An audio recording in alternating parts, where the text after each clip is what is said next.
గత ప్రభుత్వ హయాంలో సర్వేపల్లిలో ఇసుక గ్రావెల్ అక్రమాలు భారీగా జరిగాయని మాజీ మంత్రి సోమిరెడ్డి చంద్రమోహన్ రెడ్డి ఆరోపించారు. కోట్ల రూపాయల అవినీతికి అప్పటి వైసీపీ ప్రభుత్వం పాల్పడిందన్నారు.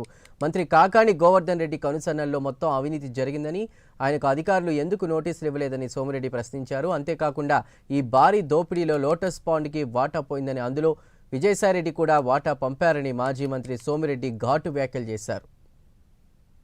దోపిడీలో 10 పైసలు 90 పైసలు బయట రావాలా, నీ పేరు రాదు, నీ మండలంలో నీ పేరు రాదు, క్వార్జ్లో నీ పేరు రాదు.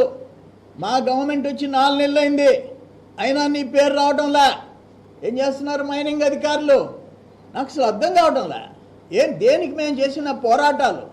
అరే, ఒకరోజు విరువూరులో మేము పట్టపొగులు రోడ్డు మీద ప్రచారం చేస్తుంటే వరుస పెట్టి 4-5 ట్రక్కులు వస్తే ఆపేసేసారు మా వాళ్ళు. నేనుండా రోడ్డు మీద, నేను కూడా ఉన్నా, నిలబడ్డా. డ్రైవర్లను దింపిన అదిరి తీసుకొచ్చారు. ఎక్కడికి పోతున్నాయి అన్న? అయ్యా తెలంగాణకి పోతున్నాయి. ఎంతకు అమ్ముతున్నారు తెలియదయ్యా. ఆ పెద్ద ట్రక్ 60 టన్నులు ఎక్కడికి పోతుంది? తెలంగాణకి. ఎక్కడి నుంచి?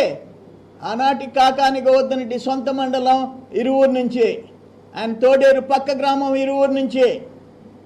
సిగ్గుండాలి కదా నువ్వు బాబు గారిని, చంద్రబాబు నాయుడు గారిని, నన్ను, మా ప్రభుత్వాన్ని రోజు తిడుతుండావు. నీకు అర్హత ఉందా అంట? నువ్వు ఒక భారీ దోపిడీదారుడివి. నువ్వు కరోనా హౌస్లో కూర్చొని రోజు రాత్రులు డబ్బు లెక్కలు పెట్టుకున్నాడువి. సర్వనాశనం, సర్వేపల్లిని సర్వనాశనం చేసినాడువి.